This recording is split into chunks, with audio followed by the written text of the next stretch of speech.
Ainda no âmbito internacional, foi publicado, na verdade, anteontem, no final da noite, às 11 da noite, por quem? Patrícia Campos Melo. Não é uma qualquer, vem se firmando aí no Brasil nos últimos anos como, sei lá, a Jamil Chad da Folha de São Paulo. Faz sentido, né? Vocês conhecem o flautista de Genebra? Quem não conhece, está se firmando como uma jornalista que traz de fora para dentro, né, as ordens dos globalistas, vamos falar assim. Toda vez que tem agora, até conflito internacional, tudo mais, mandam quem? Patrícia Campos Melo. E tava rodando o mundo aí nos últimos tempos. Enfim, foi ela a escolhida para a única entrevista que o Soros deu no Brasil. Escolhida a dedo. Tentativa de Trump de desestabilizar o governo Lula vai ser pela culatra, diz Alex, né, o filho do Soros, para presidente de império filantrópico de 25 bilhões. Tu acredita nisso? Que tem uma ONG que 25 bilhões de dólares para ajudar pobre. Tu acha mesmo que isso é verdade? Defesa da soberania virou agenda de centro e gera reação global. Centro.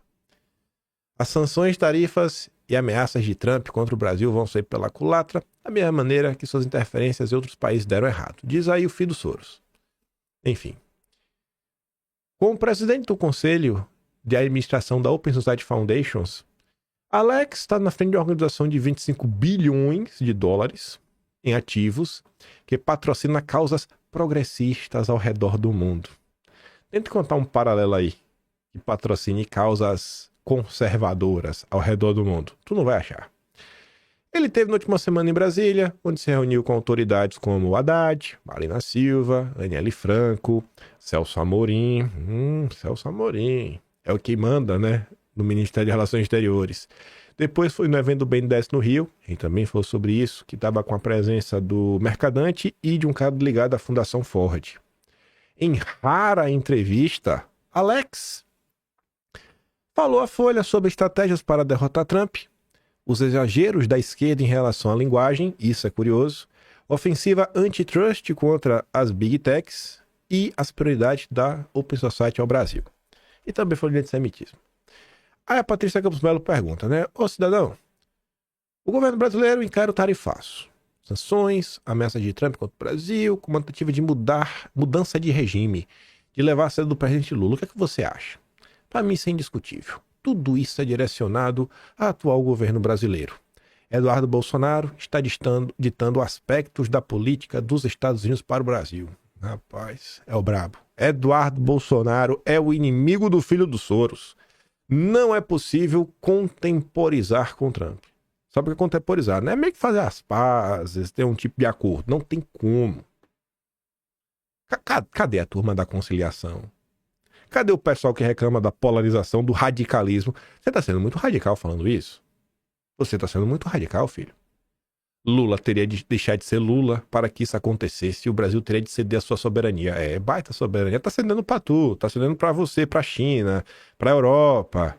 Cedeu pro Biden. Papinho furado, viu? Lula vassalo dos Soros. Um grupo de governadores da oposição tem dito que Lula não faz o suficiente para negociar com Trump. Qual a sua opinião? Não há nada que se possa negociar com Trump. Alguém já fez um acordo? Ou fez negócios com Trump e acabou se saindo bem? Fora Putin e Xi Jinping, olha lá, Trump duguinista. Vê como o filho dos Soros é safado. O cara quer te falar que só quem se dá bem é a Rússia e a China. Trump só é bonzinho com seus amigos. Porque não é de hoje. O Soros, ele escreveu uma carta, ele participou de um evento. Procura na internet, tu vai achar. Que ele colocava como um dos principais males do mundo o Xi Jinping. É um problema para o Soros. Existem vários blocos de poder ao redor do mundo que não necessariamente eles são aliados. E muitas vezes vão estar juntos em algumas agendas. Essa não é a agenda do Soros. Essa não é a agenda do Soros. A agenda do Soros é a democracia liberal. Né? É o globalismo que a gente chama. Essa turma é a turma da autocracia. Né? Sei lá, ditaduras. A gente vai classificar como ditadura comunista. Não sei se é tão preciso hoje em dia para diversas coisas. Mas enfim. E o que é que tem para negociar com o Trump, hein? Negociar Bolsonaro e sua soltura? É um ponto, né? Anistia também, filho do Soros. Mas acho que o Trump tá falando vai ser pela culatra. O Lula aí vai se dar bem demais. Tá super popular. Diz a pessoa da Quest. Em que sentido a soberania agora faz parte da agenda de centro? O conceito de soberania nacional agora faz parte do centro. Da centro-esquerda, centro-direita. Porque o comportamento de Trump é uma ameaça à soberania em todo mundo. É o dele, né? Em todos os lugares em que tentou interferir ou emplacar um proxy, ele fracassou. As pessoas querem votar contra Trump. E os progressistas não devem pensar no multilateralismo como uma perda de soberania, como no passado, né? Você tá vendo? Assim, não tem defesa da soberania. O cara é aquela coisa seguinte, né? É tipo o termo progressismo. Não tem nada a ver com progresso, mas você tem que fingir que você defende o progresso. Não. Progressista é ser woke, identitário, maluco da cabeça. Aí ele vem com essa. A gente quer que é multilateralismo. É você abrir mão da soberania do seu país para ceder essa soberania a alguma agência internacional que vai mandar em várias pessoas ao mesmo tempo. O melhor dos exemplos, a ONU. Isso é multilateralismo. Porque, na verdade, né, o multilateralismo é uma maneira de preservar a soberania. É preciso fazer alianças para se proteger, compartilhar o fardo, diminuir os riscos. Aliança, ou seja, Europa com o Brasil, país aqui da América Latina. A direita e os populistas dizem que só a favor da soberania, mas Trump é ameaça. Isso é um problema para a direita, para os europeus, como a Giorgia Meloni e outros que apoiam Trump, porque agora eles têm de responder pelas ações do desestabilizador número 1 do mundo, um governo que, além de tudo, foi instrumentalizado pelas Big Techs. Tem que responder porque a imprensa é safada, não só no Brasil, como no mundo todo, não explica as coisas. Só que eu acho que em alguns países, diferente do Brasil, o pessoal tá lá para falar e explicar e pontuar algumas coisas, entender o que é que tá acontecendo. É só isso. Conversa furada aí do filho do Soros. Só que depois ele coloca uma coisa ali no final, né? O governo Trump foi instrumentalizado pelas Big Techs. São as Big Techs que mandam no governo. Ele colocou as Big Techs como um problema. Parece que as Big Techs não estão tocando a música que o Soros quer. No Canadá, Trump começou a romper acordo comercial, papapá, pipipi. Aí ele vai lá falar a opinião dele sobre isso. Aí ele dá a esperança dele. Fala o seguinte: a minha esperança é que o Mercosul e a União Europeia façam alianças para proteger a soberania digital. Esse termo é muito curioso, né?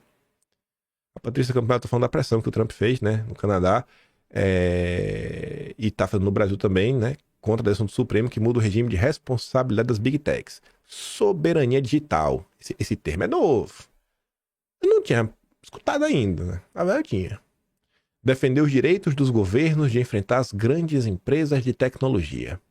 As Big Techs são hoje mais poderosas que países. Eu já vi isso em algum lugar. A gente vai falar disso já já. Essa talvez seja a pergunta e resposta mais importante de toda a entrevista. O senhor, ou filho do Soros, compartilhou um artigo do site Político que apontava a assimetria entre a mídia de direita e a de esquerda, e como a direita tem mais força. Oi? É mesmo? O que é que deveria ser feito? Aí ele vem, ó. Precisamos de versões progressistas de Rupert Murdoch, dono da Fox News. Bicho, a mídia inteira é da esquerda. Tem um veículo que não é de esquerda. Olha lá. Olha lá. Não pode. Não pode. Tem que ser monopólio total.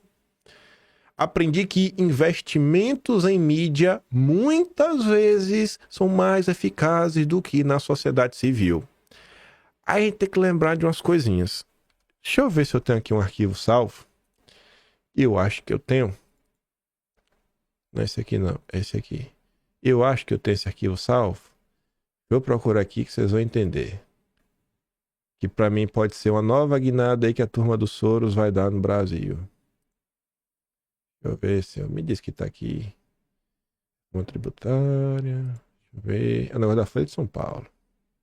Tem que ser onde é da Folha. Eu sei o que eu tô procurando. Sei que é da Folha de São Paulo. Eu não tô achando. Pera aí. Tá. Se eu não achar, eu explico. Mas acho que eu vou achar. Brasil. Tá. Olha só que curioso. Pera aí. Tá ficando melhor do que eu imaginava. Se liga nisso aqui, ó. Deixa eu botar aqui na tela pra vocês irem vendo. Esse arquivo aqui foi como eu montei uma vez, a primeira vez que o Monark me chamou, eu falei, tem que ter um material pra chegar lá e falar. Eu já pensei isso aqui, achei curioso. O forte apoio de Soros a Lula desacredita as credenciais multipolares do líder brasileiro. O Coríbico, ele é 100% alinhado, né? A pauta do BRICS. Lula vassalo do Biden, desde sempre. E aí o próprio Elias Jabbour, que agora é candidato, agora que ele é candidato, ele mudou de ideia, ele falava que tinha membros da equipe do Soros em todos os grupos de transição do governo Lula. Aqui, ó. Cara, eu acho que é esse aqui. Deixa eu ver. A eleição de Lula é crucial. Rapaz, eu acho que talvez seja esse texto aqui que ele também falou do Xi Jinping. Se não foi esse, foi um texto, não, acho que foi um texto anterior. Mas tá vendo aqui, né? Perfil oficial do Soros. O Soros falando, ó. Existem muitas potências regionais que podem influenciar o curso da história. O Brasil se destaca. A eleição de Lula foi crucial. Rapaz, esse Lula, viu? Ô Lula miserável. Aí o Pepe Escobar falando que o Lula é vassalo do Biden. Mas não é isso que eu quero falar, não. Eu quero falar sobre essa influência da mídia. Lula para BRICS, não é essa ainda. Caso Laura Richardson, a gente falou muito sobre isso. Site político que ele tá até compartilhando. Folha, aqui. Já sei que aqui, ó. Olha, o nome tá pequenininho. Folha, tracinho, tá embaixo da minha mão, tá aqui em cima. Aqui, ó. Folha Soros. Vocês não conseguem ver. O que é que eu tava falando? Olha só. O que é que o filho do Soros disse? Descobri que se eu quiser avançar com o meu plano, é mais vantajoso eu gastar com imprensa do que gastar com ONG. A matéria foi na Folha de São Paulo. Pois bem, Folha de São Paulo. Será que isso daqui é coincidência? Folha estreia Planeta em Transe, um projeto que amplia a cobertura das mudanças climáticas. Esse projeto, ele começou como? Com dinheiro do Soros. O Soros enfiou dinheiro na Folha de São Paulo. Enfiou dinheiro. Aí você vê as matérias assim, ó. O projeto Planeta em Transe é apoiado, ou seja, é pago. Boiada está passando de novo, dizem ONG sobre esvaziamento do meio ambiente. Ó, defende a Marina Silva. A Marina Silva, o partido dela, não tem votos no parlamento. Lula divide ministério como? De acordo com bancada, em troca de votos. Quem que mantém a Marina Silva lá, sabotando o país? Tá entendendo? Quem mantém a Marina Silva no lugar é o Soros. É a família Bracha, a família Setúbal, os banqueiros brasileiros. Aí a matéria trazia dados do Observatório do Clima. ONG criada no Brasil, que é a união de várias ONGs, em 2006, após a reunião da USAID. Será que tá aqui na sequência? Nem sei se vai estar. Acho que não. Planeta em Trans, que é o projeto pago pelo Soros, ó. Redução de carne vermelha. É isso que o Soros paga. Esse projeto é pago pelo Soros. Né? Socorro da Petrobras levaria 43 horas. Olha o Soros trabalhando para a margem equatorial não ser explorada. Ele descobriu que é mais vantajoso gastar no consórcio do que gastar com ONG. Aí você pegava os comentários dessa nota, ó. Isso aqui, gente, é uma matéria paga e não tem um anúncio. Essa frase aqui, ela não tá assim na matéria. Mas você fala, mas quem tá o print? É porque eu faço o print bonitinho. Isso daqui só aparece no final da matéria. Só quem é leitor e presta atenção que vê que no fim da matéria tem esse disclaimer. Tinha que ter aqui, ó, em vermelho, uma sirene falando anúncio pago pelos Soros. Aí bota a matéria com qual objetivo? Fazer lavagem cerebral. Aí olha o tipo de comentário da época. Apenas o mero pensamento de haver risco no vazamento de óleo é o suficiente para a completa rejeição dessa possibilidade absurda. A pessoa foi ludibriada pelos Soros. Acha que é uma matéria real, é propaganda. A coisa mais destrutiva na Amazônia é aquela estrada transamazônica, ninguém questiona isso. Importantíssima reportagem. Não é uma reportagem, é um anúncio pago. Boa reportagem. Não é reportagem, é um anúncio pago pelos Soros. Essa não é uma excelente reportagem. Olha lá, mudança climática deve ser pauta da Casa Civil. Mudança climática. Agenda verde. Calma que o filho do Soros vai falar disso ainda. Aí que tava aqui, né? Impacto das fake news sobre desmatamento na Amazônia. Quem que tá ajudando nesse processo? Intervozes e Instituto Vero, que é do Felipe Neto. O Instituto Vero do Felipe Neto já recebeu algum financiamento do Soros? Aqui, ó. Observatório do Clima tava aqui no vídeo, ó. Esse aqui é o documento da USAID de 2002. Eu falei 2006, me perdoem. Eu já trouxe esse documento em outro vídeo, eu destrincho ele, tudo bonitinho.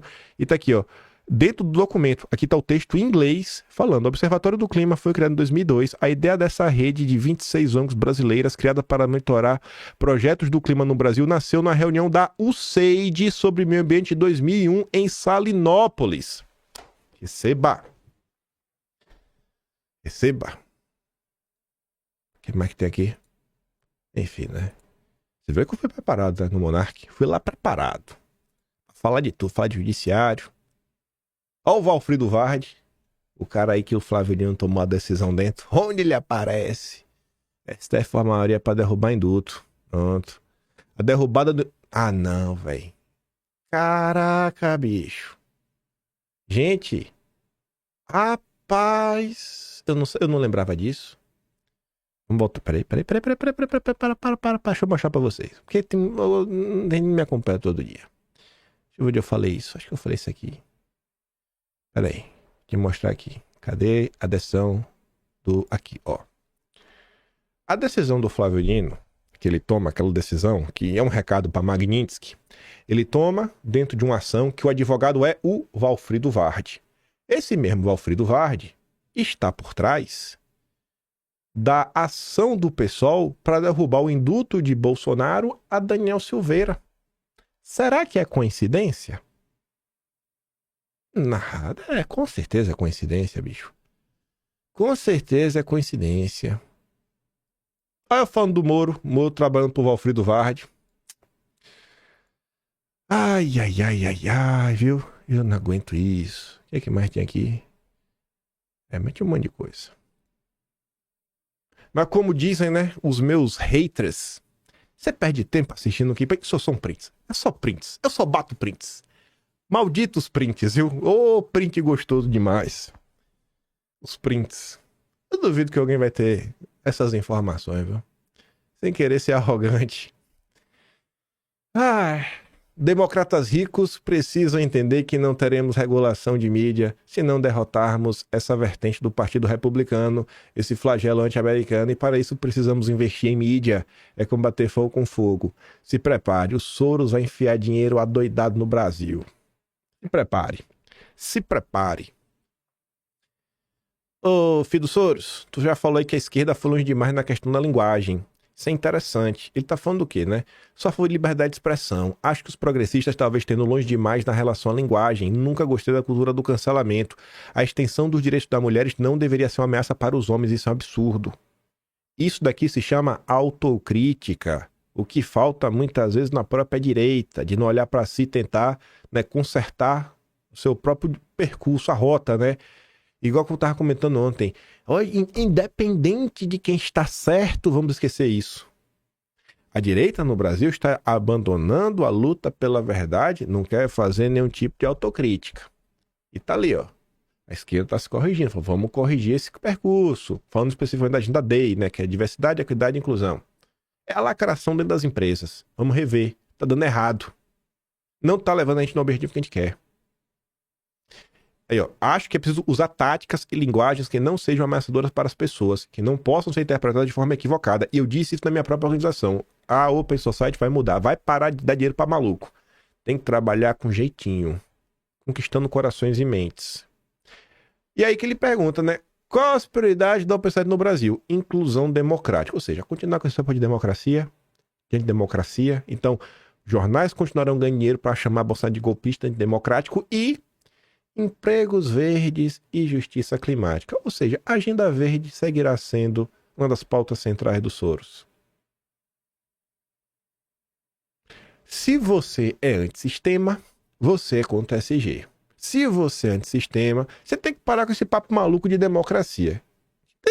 Papo de maluco. Não tem nem o que discutir. Começar a discutir isso é validar esse tipo de argumentação. Aí resta saber como é que os governadores democráticos vão se movimentar, né? Falei pra vocês do bombeiro, né? falando de soberania, mais especificamente desse termo muito curioso, soberania digital. Soberania digital. Ah, adorei esse termo, viu? Quem vem com ele na boca? O ministro Gilmar Mendes. Uma baita de uma boca também, né? Boca bonita, arretada. Deixa também essa boca lá, Maria.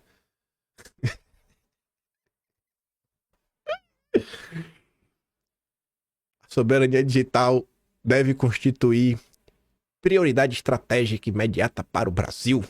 Vivemos uma dependência crítica de infraestrutura digital controlada por empresas estrangeiras. Vai ver aquele papo aí, quem já tá ligado, né? Nosso país gastou mais de 23 bilhões, né? Com licenças de software, nuvem, aplicações de segurança. Bacana, irmão. Vai lá e resolve, então. Dá uma canetada aí, pai. Dá uma canetada aí. Fala, a partir de hoje eu vou... E cria um software. Crie na canetada. Mostre que você é o brabo. Eu não acho que vai resolver na rapidez que você quer, mas tá ali, né? O Brasil, para sua janela estratégica única, combinando capacidades tecnológicas endógenas significativas, matriz energética renovável.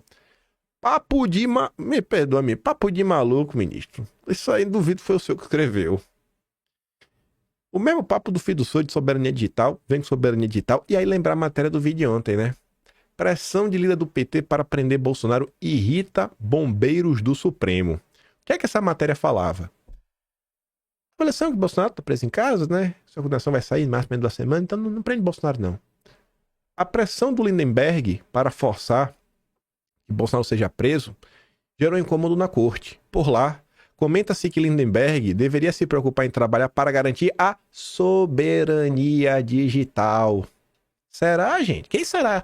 Será que o ministro Gilmar, o bombeiro que falou com o Metrópolis, queimando o Lindenberg? Agora você sabe o que é, né? Soberania digital. É a pauta dos Soros.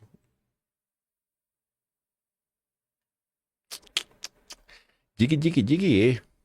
Ah, a turma que disse que tá preocupada com a soberania digital, né? Você vê, ó. Brasil vende Minas à China, apesar de oferta mais alta. Mas é uma piada do início até o fim. Tá tudo errado isso aqui. Tá tudo errado. E no Brasil, ainda há uns idiotas, perdoe minha franqueza e a grosseria, que ainda acreditam no papo de soberania sul global, mundo multipolar. Acho que foi indireta pro ministro.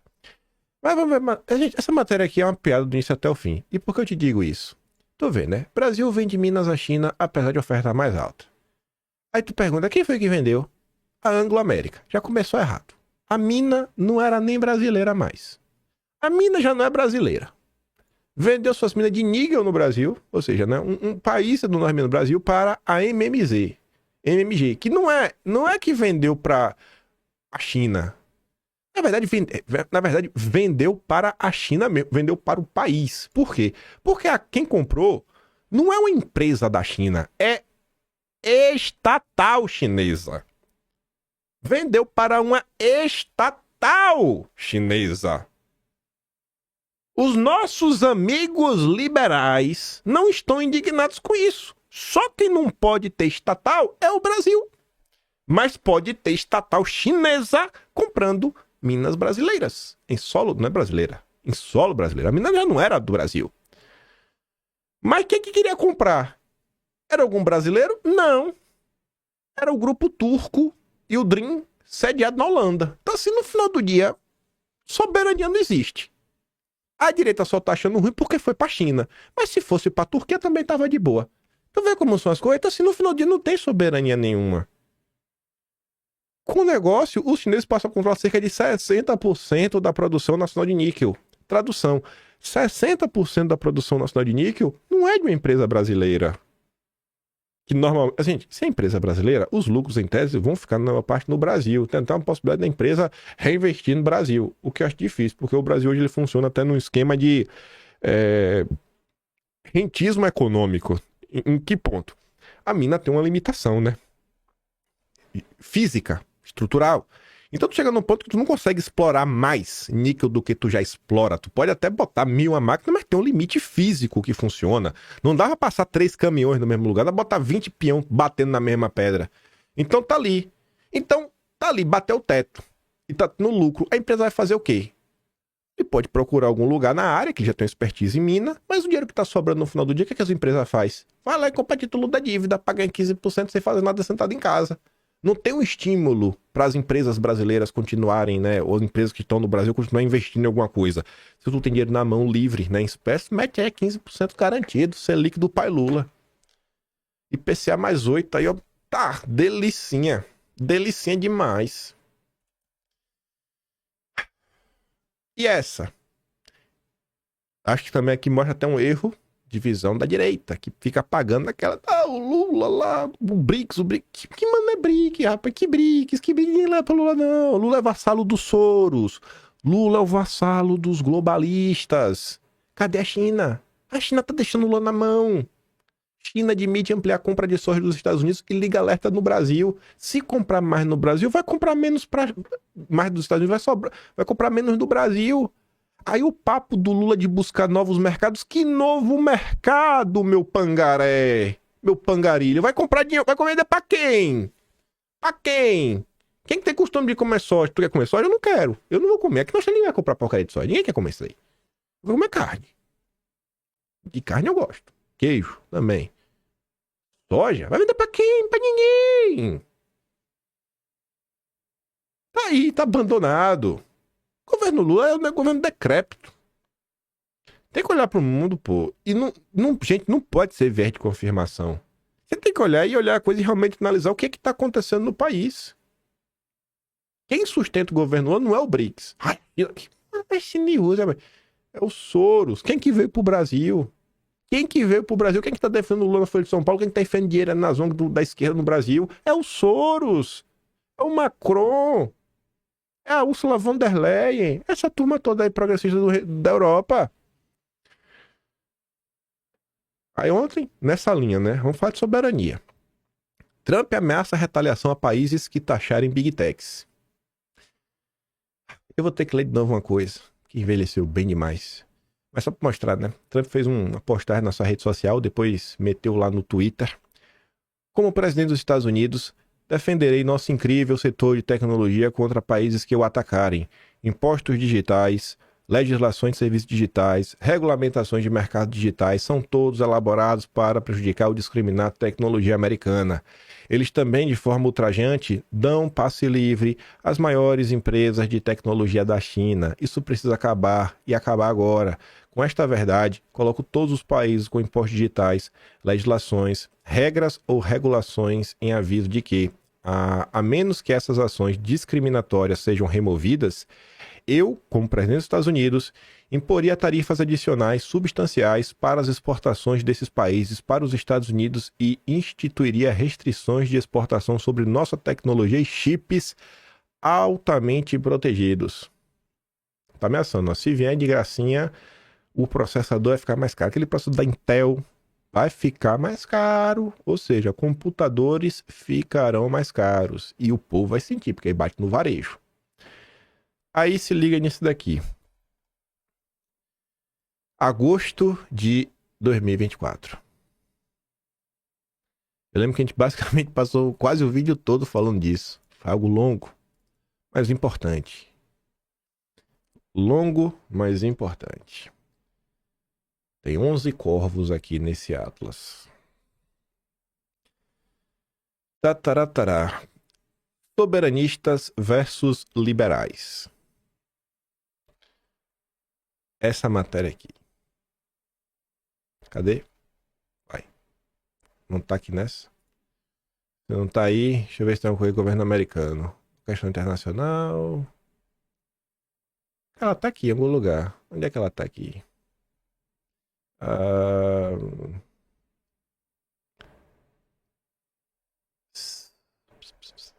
Brasil em Chamas, Orquestra Internacional.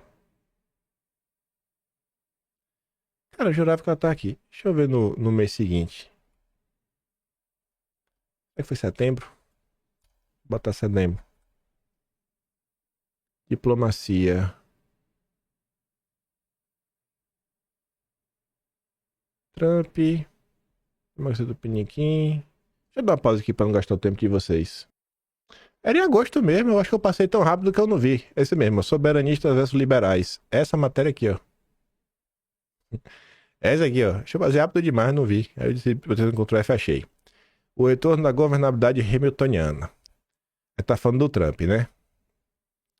O consenso liberal e globalista entrou em colapso. Assim que a competição geopolítica retornou ao centro dos assuntos mundiais, hoje a segurança dos Estados Unidos, seus aliados, juntamente com a variedade de bens públicos internacionais que a paz americana outrora garantiu amplamente, está cada vez mais ameaçada. Trump vem justificando suas ações sempre com base segurança nacional. Segurança nacional. Hoje, os interesses econômicos e segurança dos Estados Unidos, pensavam-se, exigiam a construção de um forte sistema internacional promovendo valores econômicos e políticos liberais. Se pensava. Era cada vez mais anacrônico pensar nos interesses dos Estados Unidos em oposição aos dos emergentes sistema mundial liderado pelos Estados Unidos. Agora mudou. Hoje, essa visão de utopia liberal global está sob fogo de todos os lados. A China e outros regimes não liberais buscam usar e abusar do poder estatal para criar desafios econômicos para as principais empresas de tecnologia dos Estados Unidos. Empresas como a Alphabet, Apple, Meta enfrentam obstáculos legais e regulatórios crescentes dos governos de poderes revisionistas. Além disso, a tendência crescente em direção aos subsídios e restrição comercial, tarifa, para promover metas climáticas, aumenta o grau em que decisões governamentais impulsionam as decisões de investimento do setor privado e afeta a lucratividade das empresas em todo o mundo. Nunca a força do Estado esteve tão intimamente ligada ao dinamismo do mundo corporativo. Para as empresas terem força, elas precisam de apoio do Estado. Essa conexão opera mais fortemente nos níveis mais avançados de tecnologia e produção. O complexo informação, finanças, negócios, governo é cada vez mais necessário para a prosperidade e segurança do Estado e do povo americano. A Foreign Affairs é legado do CFR, é legado do Deep State americano. Essa matéria aqui não sabia quem venceria. Trump ou Biden, quem vencesse iria mudar a ordem global. Agora Trump também está botando pocando, sem dó e piedade. Aí fala liberalismo sobre problemas. Deixa eu ver qual pedaço. Deixa eu ver se é essa. Deixa eu ver.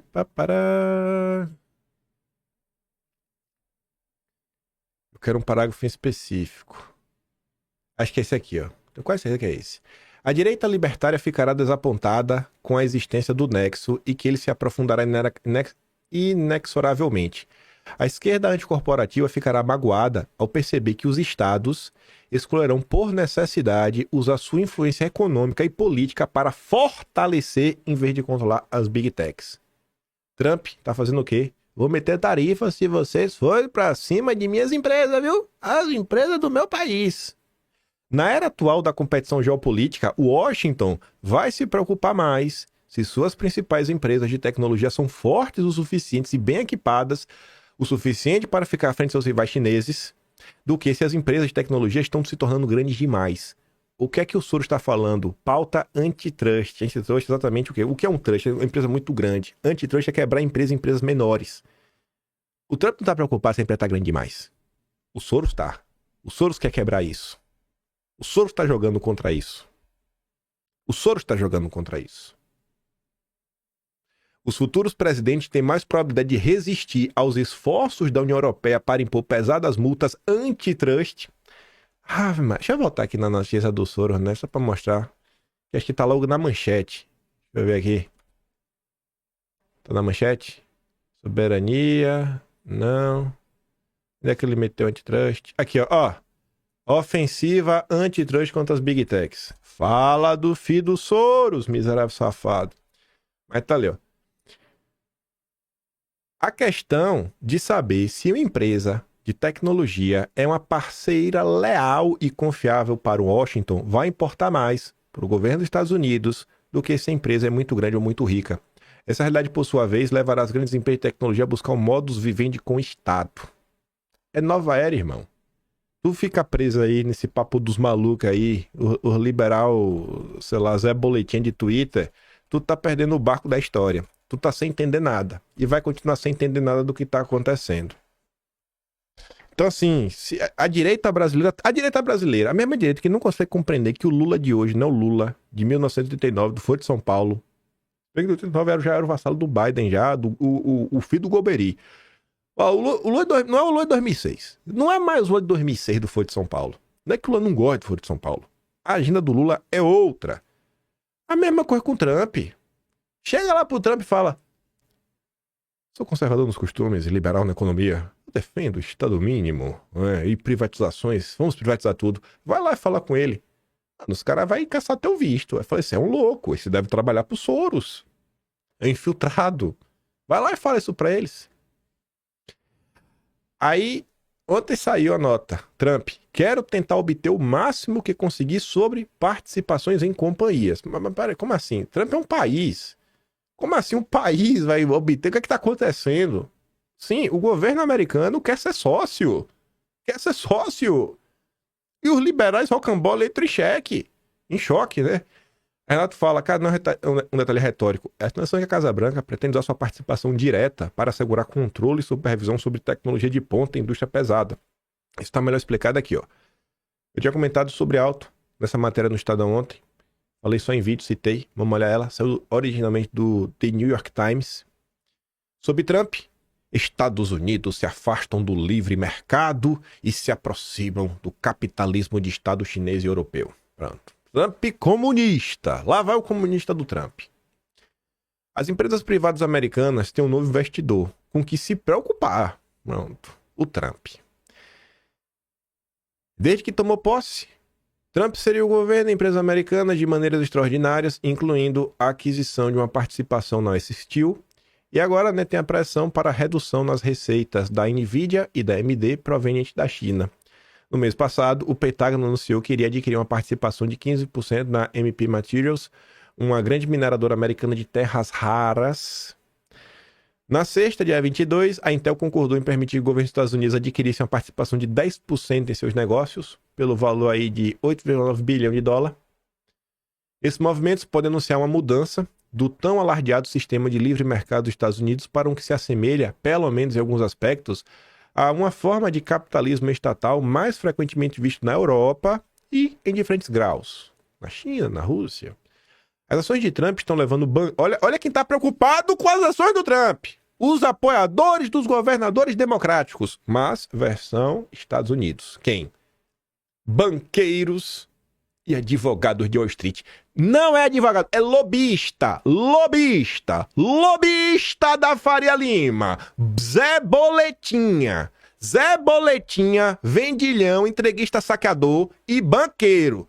É esse tipo de gente que está preocupada com Trump. Mas, enfim, estão nervosos, se apressarem para ajudar as empresas a elaborar um plano de ação para se defender. Se defender de quê? Quer continuar saqueando todo mundo, né? Em paz. Ou pelo menos encontrarem maneiras de apaziguar Trump. Praticamente todas as empresas com as quais conversei que recebem regularmente subsídios ou subvenções do governo estão preocupadas com isso nesse momento. Ah! Eu quero ver aqui Zema, Tarcísio, Caiado e Ratinho Júnior falar disso aqui, ó. Subsídio. Vamos falar de corte de gás de subsídio? Vamos falar disso aqui. Vê quem é o brabo. Quem vai cortar subsídio do Rubens Ometo e da família Batista da JBS? Aí, tudo vira comunista do dia pra noite. Ninguém quer mexer em bilionário. Esse é o ponto. Porque o que o Trump tá fazendo? Tá falando assim, irmão, se tu quer ajuda estatal, se tu quer mamar na teta do Estado, o Estado vai ter que ter uma participação de tua empresa. Tu tá vendo o que é que tá preocupado? São os campeões nacionais que mamam do Estado sem entregar nada em troca. Vocês conhecem essas pessoas no Brasil? Vocês conhecem essas pessoas no Brasil? Vocês sabem nome e sobrenome? E como eles apoiaram Lula? Vai lá. Vocês entendem porque o mercado financeiro não apoia Bolsonaro? Porque também não apoia o Trump. Vocês deveriam se perguntar por que o mercado financeiro quer tantos governadores democráticos. Meu Deus do céu. A administração Trump está vasculhando outras empresas que consideram maduras para algum tipo de envolvimento governamental. O governo dos Estados Unidos já se inseriu no mundo corporativo, americano antes. A administração do Obama adquiriu participações em bancos e montadoras após a crise de 2008. E tanto a administração Obama quanto do Biden usaram subsídios governamentais para promover a tecnologia verde. Aí ninguém reclama, né? Para avançar com a agenda dos Soros é de boa. Mas especialistas dizem que a iniciativa do Trump é diferente, é mais agressiva. Tá vendo, né? O Biden pode, o Obama pode comprar para avançar com a agenda ideológica de esquerda, pode. O Trump não. Mas algumas das medidas recentes de Trump parecem ser uma forte ruptura com os precedentes históricos. Nos casos da Nvidia e da AMD, o governo Trump propôs ditar o mercado global ao qual essas fabricantes de chip podem ter acesso. As duas empresas prometeram dar 15% de sua receita proveniente da China ao governo dos Estados Unidos para ter o direito de vender chips naquele país e contornar quaisquer restrições futuras dos Estados Unidos. Tem que meter dinheiro aqui, irmão. Tira o dinheiro da China aí, vai. Experimenta fazer controle de remessa de lucros e dividendos no Brasil. Os caras te matam. É aquele tipo de assunto que ninguém nem discute. É assunto proibido. É assunto proibido dos nossos liberais boletinha. A Europa está vendendo sua alma para Trump. Oh, meu Deus do céu, velho. Coitado do irmão, meu dos europeuzinhos. O Macron tá ali, ó. O Macron tão bonito. Quem reclama é Financial Times. Que apoia o Lula, né? Que falou que o André Esteves é o Goldman Sachs brasileiro. Ah, meu Deus do céu, velho. O que os liberais preferiam, né? Guerra em escala global, liberalismo destrutivo da classe média, decrescimento e ambientalismo, sem refém da China, né? O choro tá bonito, né? Grande dia. Grande dia. A normalidade tá voltando pra pista. Ah, ainda teve... Eita, que ontem também o H ficou louco. Ai, meu Deus, o dólar caiu, o dólar tá caindo de preço. O dólar caiu ontem ao redor do mundo. Porque o Trump meteu-lhe a canetada democrática e a Lisa Cook, foi Cooked, né? Cook é cozinhar, ela foi cozinhada. Uma diretora do Banco Central deles, né? A prima do Galípolo foi posta no olho da rua. Não foi ainda, né? Ainda é meio complicado, meio que o Congresso tem que apoiar, mas o Trump deu a canetada. Vou derrubar, eu derrubei e dá lá uma explicação. Tem um documento dela que não tá batendo, parece até fraude documental. E aí o Tom Finton, o cara da direita lá, fala o seguinte, né? A noção que o Fed é independente está em desacordo com o governo constitucional. Se é papai de Banco Central, irmão, independente, controlado pela Faria Lima, pela tropa do Dedé, não tá com nada. Trump comunista. Experimenta conversar isso no Brasil. Vê lá se algum louquinho consegue sequer compreender o que está acontecendo. O mundo está mudando. E a direita brasileira segue aí presa, né, em amarras. E o brasileiro, o peãozão, né? Famílias brasileiras destinam quase 10% da renda só para pagamento de juros. Juro é o quê? É o lucro do banco. Então é isso aí, né? Esse é o Brasil. A única preocupação da Faria Lima é essa. E você devia se perguntar, né? Por que a Faria Lima quer tanto eleger os governadores democráticos? E eu acho que devia estar claro na cabeça de vocês porque a Faria Lima não quer o Jair nem o Eduardo. Vamos falar um pouquinho. Nem vai dar pra falar tudo que eu quero. Eu vou ter que pular algumas partes e falar depois. Deixa eu olhar aqui rápido o que eu quero falar hoje. Só pra não pular assim tudo mais. Vou deixar as tretas pra depois. Deixa eu ver aqui. Tá, vou comentar essa e essa. E essa aqui. Depois eu pulo. Não vou entrar nessa treta. Acho que é o suficiente. E... deixa eu ver essa aqui. Eu vou pular também essa treta. E ver pra esse aqui. Já sei o que eu vou falar. Vou pular as tretas hoje, por hora. Pularei as tretas. Essa daqui não é treta. Eu quero falar do Valdemar. Vamos pra bater no Valdemar, né? Ninguém liga. Não é igual o Partido Novo, né? Ah, não fala mal do Partido Novo. Do Valdemar pode falar. O idiota do Valdemar Costa Neto foi lá no Grupo Esfera e fala de Bolsonaro. E ele resolveu elogiar Bolsonaro. Elogio, gente. Elogio. Que fique claro, nunca comparei Bolsonaro com Che Guevara. Até porque o cubano era de esquerda. E deixei isso claro. O que eu comparei foi o processo de mitificação e reafirmo. Estão transformando Bolsonaro em um Marte. Um mito ainda maior do que já é. Já é o legítimo líder da nossa direita e continua sendo. Já não basta fazer uma comparação dessa, né? Aí ele foi tentar se explicar. Che Guevara é argentino. Esse é o nível das pessoas. Por isso que Valdemar não gasta o dinheiro do PL na fundação. Porque uma pessoa burra desse jeito, sem nenhum tipo de letramento. Eu vou gostar desse palavreado no passado, é letramento. Não tem letramento. Não tem estudo. A visão de mundo só pensa no quê? Cargo. Já falo outra coisa. Só pensa em cargo. Ainda bem que eu falei cargo. Não dá, velho. Simplesmente não dá. Simplesmente não dá.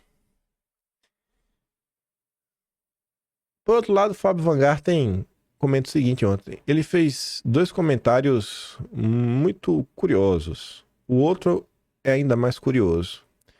Primeiro, o Fábio Vangarten tuita o seguinte. Ó, eu diria que o dia de hoje foi surreal. Tá muito difícil, ou realmente muito fácil para uns e outros, entenderem que quanto mais rolarem Bolsonaro, mais difícil a eleição se torna. Repetir discursos para um determinado segmento que representa poucos votos e muito poder econômico, ou seja, a Faria Lima, não refletirá em vitória.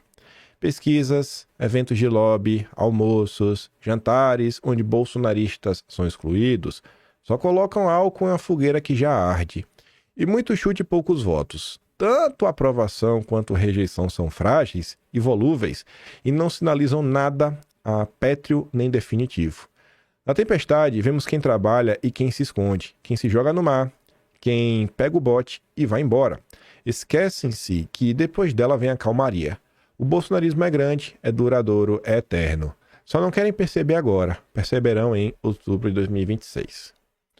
Aí o Arthur comenta, né? Dia 2 de setembro começa o julgamento farsa de Bolsonaro. Quanto o ele gastou denunciando internacionalmente o abuso de poder, violação de direitos humanos, afasta do julgamento, sofrimento dos presos políticos no Brasil? Qual foi a iniciativa internacional do PL?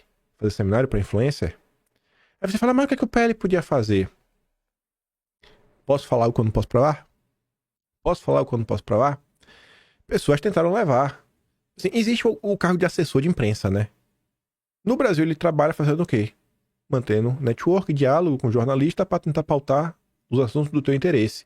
Existem assessores de imprensa internacional. Alguns foram apresentados para o senhor Duda Lima. Ele quis colocar para frente? Lógico que não. Vê se Duda Lima vai gastar o dinheiro que pode sobrar para gastar para conseguir mais carga em eleição. Se eu comprovar, aí tu acredita se tu quiser. Em relação ao julgamento, né? Na mesma linha, falando de comunicação, Renato fala, sem comunicação institucional, sem acesso às próprias redes sociais e sem o Fábio Vangarten por perto, que é quem pautava a imprensa, pelo menos com a parte da versão do Jair, Bolsonaro chega a uma semana do julgamento completamente isolado, sem um canal sequer com a imprensa. Ao mesmo tempo, o ecossistema de mídia do BTG está espalhando pesquisas para embalar a festa dos abutres. A mesma turma que afastou o Fábio é a turma que fala que os filhos de Bolsonaro só atrapalham. Aí o Fábio voltou no final da noite. Conversei com inúmeros jornalistas ao longo do dia de hoje, como faço diariamente. Todos me relataram a mesma coisa. O quê? Caciques do Centrão, que de besta não tem nada, estão procurando a imprensa para falar que Bolsonaro falou X, Y, Z comigo, né? Para eles. Bolsonaro falou comigo isso. Todos estão se apresentando com procuração para falar em nome de Bolsonaro. E isso faz parte do plano. Se todos apontam na mesma direção, todos dizem que Bolsonaro falou com eles, e todos dizem que os filhos de Bolsonaro são tóxicos, queimados e que serão presos, todo e qualquer um que se colocar contra a vontade do Centrão será taxado de contra os interesses de Bolsonaro. Você já parou para pensar nisso? Como é que vocês vão saber o que o Bolsonaro disse? Vai ser o quê? O Supremo vai deixar alguém lá filmar Bolsonaro? Lê aqui, Bolsonaro. Pisque se você está... se você está falando de forma forçada. Oh, gente, eu estou... Você vai se comunicar com o Bolsonaro por onde? Como é que vocês vão se comunicar?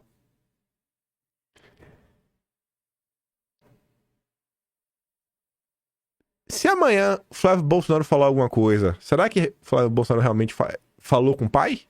Porque toda a imprensa vai falar o oposto. Toda a imprensa vai ter uma fonte que diz que, na verdade, o que Flávio Bolsonaro tá falando é mentira. Porque para Ciro Nogueira, Bolsonaro disse isso. Para Antônio Rueda disse aquilo outro. Para o Caiado disse aquilo outro. Vai ser assim, até a campanha. E vai ter gente que vai acreditar na imprensa, não no Flávio Bolsonaro, não no Carlos Bolsonaro. O Eduardo não pode falar com o pai. Já é um a menos. A Michelle? Não, a Michelle fica naquela. Vai ter que falar, e aí? Será que a Michelle tá falando a verdade? A Michelle tem experiência política? Ou a Michelle pode ter algum interesse aí? Vão se lançar as dúvidas. Criou-se a tempestade perfeita, como diz o Fábio Van Garten. Estão criando a tempestade perfeita. Silenciaram o único líder da direita e o afastaram dos seus filhos.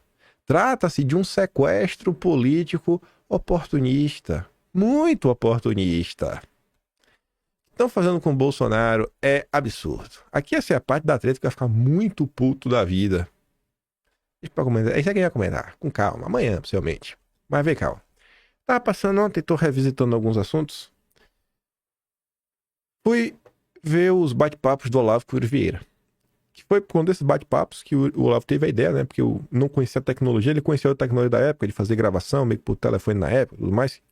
É a partir daqui que cria o Throat Speak. Então, se não fosse o Yuri Vieira, do livro... O livro dele é um nome engraçado, né? O Olavo já falou várias vezes, Doutor Pinto Grande. É um livro de crônicas. O Yuri Vieira que é assim, né? É o avô do Throat Speak. É aluno do Olavo lá, escritor. A parte de literatura de ficção, dá pra falar isso, Yuri? Me perdoe se eu te descrever errado. Mas o cara é gente boa, tá lá no Twitter. Fala pouco, não fala muito, mas fala de política. Às vezes outro até resgata algumas coisas. Mas enfim. Aí eu fui lá pegar. Eu acho que esse daqui é o primeiro de todos os bate-papos, se não o primeiro, o segundo. E é logo no início da fala, o Olavo fala de algo que se encaixa perfeitamente nos dias atuais. E eu escrevi o seguinte, né? Há 18 anos, em 1º de novembro de 2006, que é o dia que foi feito o upload aqui na plataforma, foi no canal do Yuri Vieira, tá lá, Papos com Olavo de Carvalho, que o podcast era na época Garganta de Fogo. No bate-papo com o Olavo já profetizava o ciclo que se repetiria com os chamados governadores democráticos. Olavo chegou a utilizar, eu vou dar play no áudio, a expressão ficção jurídica para descrever o cenário em que certas figuras são vistas como de direita, porque do outro lado é o PT. Porque se você botar para comparar com Bolsonaro, parece até centro-esquerda. Nesse arranjo, acabam entregando o país a Faria Lima através das privatizações, o que não passa de um esquema clientelista disfarçado de oposição. Já viu a explicação do Olavo. Ele não usa o termo Faria Lima, né? De outra parte do estamento burocrático. Olavo também denunciava a cegueira deliberada, quando muitos tinham medo de enxergar a realidade. Vai que descobre que o aliado não é tão aliado assim, né? Esse fenômeno permanece atual. Pessoas que preferem varrer problemas para debaixo do tapete, em nome da união da direita, né, de direita, acreditando que no momento é a prioridade absoluta derrotar o PT. Mas, como o próprio Olavo alertava, tirar o PT do poder pode até trazer um alívio momentâneo. No entanto, da mesma forma que a Alckmin, já criticada em 2022, foi definitivamente desmascarada em 2006, foi definitivamente desmascarado em 2022 ao se tornar vice de Lula, a máscara antissistema dos tais governadores democráticos também cairá. Antissistema vocês não são. E quando isso acontecer, não adiantará o povo fingir que foi enganado. Vamos ouvir o véu Olavo. 18 anos atrás. Eu era criança. Veja só. Porque é tão difícil de conversar com alguns. Por exemplo, eu encontro alguns amigos que eu não via há anos. Aí você começa a falar de política, acabou, né? Eles acham que PSDB é de direita e não tem a visão liberal mesmo de... O país onde todo mundo diz que o PSDB é da direita, o país está fora da realidade, está fora do mundo. Então...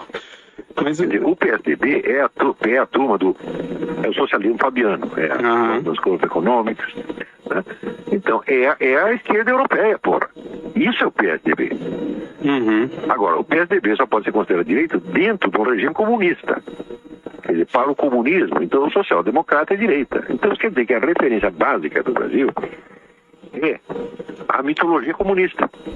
A referência do Brasil é que é o PT. Se o cara está à direita do PT, o cara é de direita. Por isso que alguém consegue olhar para os governadores democráticos e falar, esse cara é de direita. O que esses malucos defendem? De verdade. Não tô falando da boca para fora, não. Né? Skin on the game, né? Botando a pele em jogo mesmo. Não vou falar a palavra, né? Botando na reta. Botando o seu na reta. Quase eu falei. Eu nunca vi. Tu já viu? Se tu já viu, tu me conta. Mudou alguma coisa? Gente, 18 anos atrás, olha o cenário. Olha o cenário. Meu Deus do céu, velho. O vocabulário comunista, quer dizer, os caras são comunistas pra caralho. Todo mundo é comunista. E não sabe. Né? Então, pra ele, qualquer coisa que esteja à direita do Fidel Castro já é direita. É inaceitável. Então pronto, então quer dizer, isso é um país de comunista. Agora se você pergunta os caras, você é comunista, o cara fala não. Sim, uma coisa que ninguém pensa é na redução do Estado também, porque eles só pensam nisso, que o Estado tem que continuar gigante do tamanho que está e que fica melhor então na mão de quem estiver quanto mais à esquerda, melhor. Mas não pode diminuir, porque é a mamata desses filhos das putas. Quando diminui, como aconteceu no FHC, o que você faz? Você pega pedaços do Estado e vende para esses mesmos filhos das putas que já estão dentro dele. Tá entendendo? Uhum. Então você transforma do sistema estatista para um sistema clientelista. E isso aqui, e depois o Estado compra de volta. Tá? Ele não sai disso. Quer dizer, o FHC ele conseguiu pegar as privatizações e transformar num instrumento só de fortalecimento do grupinho dele. Ele estragou as privatizações, era para sanear o Estado, e ao contrário, sujaram mais ainda, pô. Uhum. Mas que diferença faz? Ou tudo pertence ao Estado, ou tudo pertence ao grupinho que domina o Estado. Essas são as duas alternativas, e uma delas o pessoal chama de direita. Olha, o debate político brasileiro assim, é nojento, é subhumano, é coisa de macaco, não é coisa de gente. Então o negócio tá... O debate político é Emir Sader versus Arthur Janotti. Uhum. É uma coisa tão desprezível, tão boboca, tão estúpida, que não dá vontade de prestar atenção nisso, entendeu? Você sabe que eu conheço gente que tem até medo, né, de ler esses textos. Não porque não entendem, mas porque entendem muito, né? E só ficam mais desesperados. O brasileiro é de uma covardia intelectual anormal. Uhum. O argentino tem razão, chama de los macaquitos. Você acha que tudo mico leão dourado. Você acha que está sem solução mesmo aqui pelos próximos 20 anos aí? Não, e legenda o Alckmin, que é bem capaz de se ler, dá para dar uma respirada. Uhum. E durante essa respirada, a gente pode fazer alguma coisa boa na área cultural, por exemplo. Mas a longo prazo, o país está condenado. Não é um país que vai continuar existindo por muito tempo. O Brasil é uma ficção jurídica, porra. E aquela tal cláusula de barreira? O Brasil é uma ficção jurídica. No longo prazo, só com um projeto sério. Tu pode até meter um governo democrático aí, dar uma respiradinha aí, 4 anos, ver se a perseguição diminui um pouquinho. Mas esse sistema, irmão, só Bolsonaro. Se tu quer mudança mesmo a longo prazo, tu sabe, né?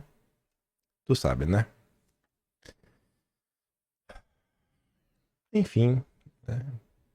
Tem umas provocações boas hoje, né? Pra mexer na cabeça e ficar assim pensando, né? Rapaz, velho, que viagem, né? O mundo tá mudando. O mundo tá mudando muito, muito, muito. E o Brasil tá aí, estagnado. Com as disputas e debates mais pífios que a gente vê. A gente tá evoluindo. Estamos evoluindo. Todo dia a gente anda um pouquinho pra trás. Vai abandonando isso, abandonando aquilo outro, abandona a busca pela verdade. O importante é derrotar o PT. Derrotar o PT e tudo mais. Ainda falta isso. Não é anistia ampla, já restrita e tudo mais. É só papo de maluco, papo furado. Ninguém quer se posicionar. É a promessa que no dia que for presidente resolve. Não, espera aí, vamos esperar. Vamos esperar Bolsonaro apontar o dedo. Bolsonaro tá sendo preso. Tá sendo destruído a olhos nus. Né? Mas no dia que Bolsonaro for preso, vai ter um tweet. No dia que Bolsonaro for destroçado, assim, vai ter um tweet. Fala, meu Deus, que dia é esse pra democracia? Eu tenho certeza que a justiça vai rever essa posição, mas Bolsonaro me apoia pra 2026, viu? Gente, dia 2 agora começa o julgamento de Bolsonaro. Tu acha que tem alguém preocupado? Tu viu o vídeo de Barretos? Tu viu aquele vídeo? Eu não vou falar quem é que tá nele, não. Tu viu o vídeo? Tu viu quem tava dando risada enquanto um falava que em 2027 um de nós vai estar lá no Planalto? Tu viu quem tava dando risada? Tu viu a feição? No momento que a gente tá vivendo. Ah, meu Deus do céu, viu? A gente vai comentar sobre isso, tenho certeza. Só não deu tempo de falar hoje. Deus não quis que a gente tretasse hoje. Por alguma razão, não sei qual. Deve ser porque amanhã vai ter mais assunto, vai ser mais treta ainda. Eu fico por aqui. Se gosta do meu trabalhinho, quiser dar um pouco mais, passa sabendo no canal, tem um Tony Valeu, tem o Patreon na descrição e tem o Atlas Brasileiro. Kimpai.com/br. Vejo vocês amanhã e fica ligando de beijo e abraço, tamo juntos. Valeu, meus amigos. Fui.